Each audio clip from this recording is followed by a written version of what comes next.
1.1 to shoot here. Looney at corner three. He got it. Hello, everybody. It is Eric Apricot, and the Warriors have just pulled out a thriller in Memphis. Steph's man screens Podge to force Steph to switch to Ja. The Warriors bring Draymond into the strong side block, and Steph tries to funnel Ja into the help. Furthermore, Podziemski is helping several steps in from the nail, so we have this whole wall to stop Ja, which means Jaren Jackson Jr. can cut right to the paint. Nice pass from Ja. Jimmy Butler's there, but Jaren puts this sweet floater in.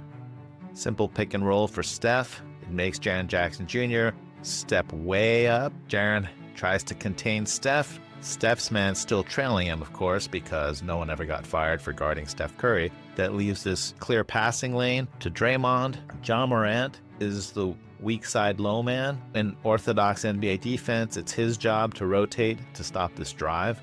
He tries to just stab in and then jump back to recover to his man Podziemski, who's still standing in the corner, right?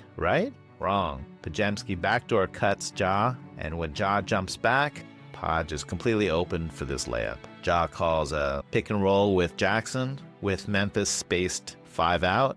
This is probably Memphis's best formation. Draymond drops back to contain Ja's drive. Podziemski now following Ja, which means Jackson can pop out. And this is a pretty open three. Draymond tries to recover to contest this, and he almost gets it, and the shot misses. Step the quick counterattack. Draymond goes for the instant backscreen on Ja. Jackson has to step up to contest Steph. Steph bails out of this three. But once Steph is being guarded by a big, he's now hitting Jackson with lateral movement. He swerves, so Jimmy Butler can set a screen for Steph going to the corner. On the ball side, Podziemski gets it to an open Draymond. Draymond sees all, and he sees Jimmy Butler is about to screen for Steph in the corner, and this is an open three. 10 boards. High ball screen. 45 and 10. Looking for a Steph relocate. Corner three. Got it! He's got 12 threes! I guess John needed a break because Desmond Bane now is running a pick and roll with Jackson. Jackson gets solid contact on Moody. Draymond has to switch, which he's happy to do. Bane swerves into a dribble handoff with Pippen and then clears himself to the corner to take Draymond out of the play. Jackson gets by Moody, and Butler does try to rotate to stop this drive, but Jackson is too slippery. We've got Jimmy Butler setting the screen for Steph. Jackson can ignore Draymond, but he can't ignore that Steph might jump out free for an off-the-dribble three, so he ends up creeping up out of the lane. Jimmy Butler with a nice roll, Steph with a nice pocket pass. Jimmy Butler slows down enough to get a bump from Aldama and gets the foul. Memphis is going to call Aldama up and force Steph to switch onto Ja. There's a very subtle adjustment happening in the background. Draymond usually wants to be guarding Jaren Jackson Jr., but Jimmy wanders over and starts guarding Jackson so Draymond can become the roamer. So when Ja ISOs Steph, Draymond can now rotate freely without worrying about a lob to Jaren Jackson. Steph funnels Ja into this help spot. Moody is actually chasing. I think the Warriors wanted to trap Ja, but Ja goes before Moody can get there. Ja can hit this shot, but he also can pass to the completely open Aldama and the completely open Desmond Bane. So the Warriors are pretty happy with this result. And that was the OKC game winner by Steph, where Draymond inadvertently had tapped the iron. Didn't affect the shot, though. Coming down to 2 minutes here, Ja Morant from the baseline. And as a bonus, he's now on the ground. This is a 5-on-4. The Warriors attack as fast as possible before Ja can get back into the play. Podziemski with another baseline backdoor cut. That almost ends in disaster. Podziemski kicks it out to Butler, but Jackson's quick hands deflect this. Pure luck that Butler was able to get there first. This is still a 5-on-4. Jimmy knows that if he drives, somebody's got to help onto him, and then he'll pass the open man. But in this case, he tries a little pump fake on Jaren Jackson, and Jackson cannot resist, and Jimmy gets the foul. Jaren Jackson Jr. is now out of the game.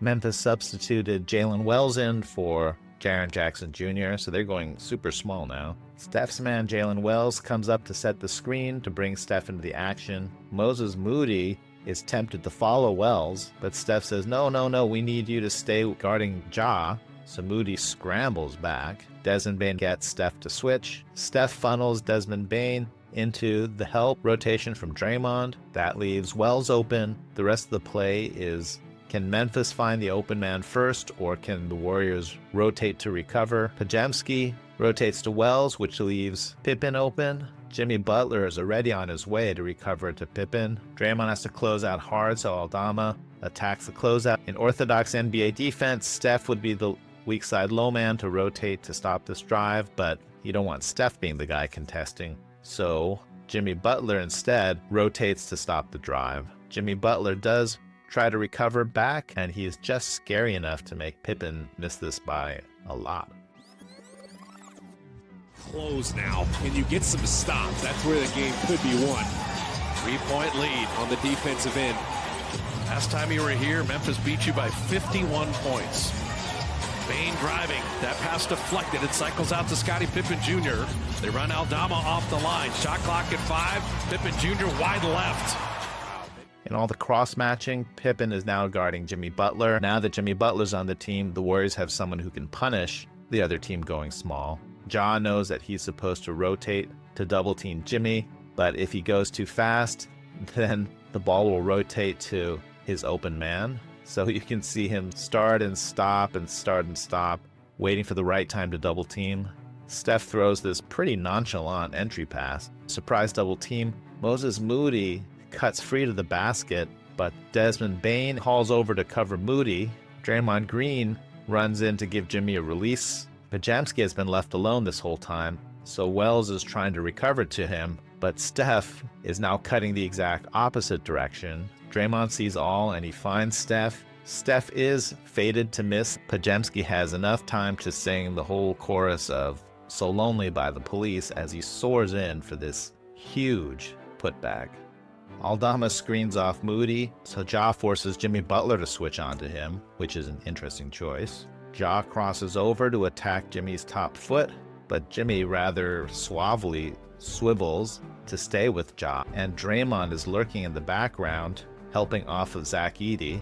Edey tries to sneak over to the other side to give Ja a release, and Ja tries to drop it off, but Jimmy Butler says, "I believe you have my property, yoink." What a steal. I don't know why Ja ISO'd Butler.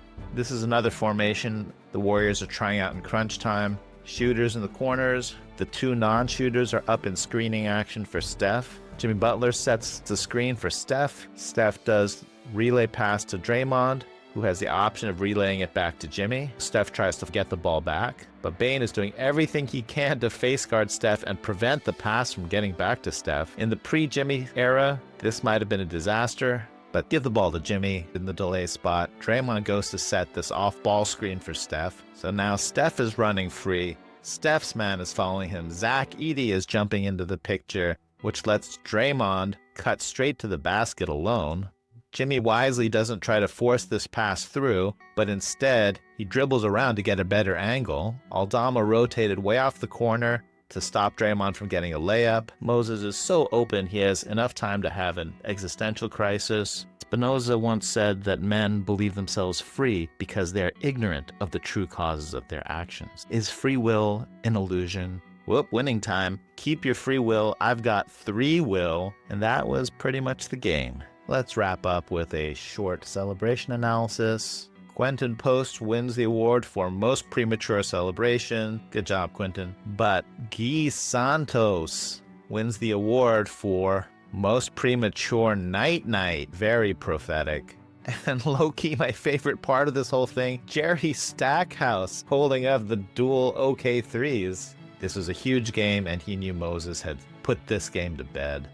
If you enjoyed this video, please like and subscribe. It really helps the channel. And if you didn't enjoy this video, I promise I'll do better next time. What was Spinoza's attitude to the whole free will question, or the freedom of pure spontaneity?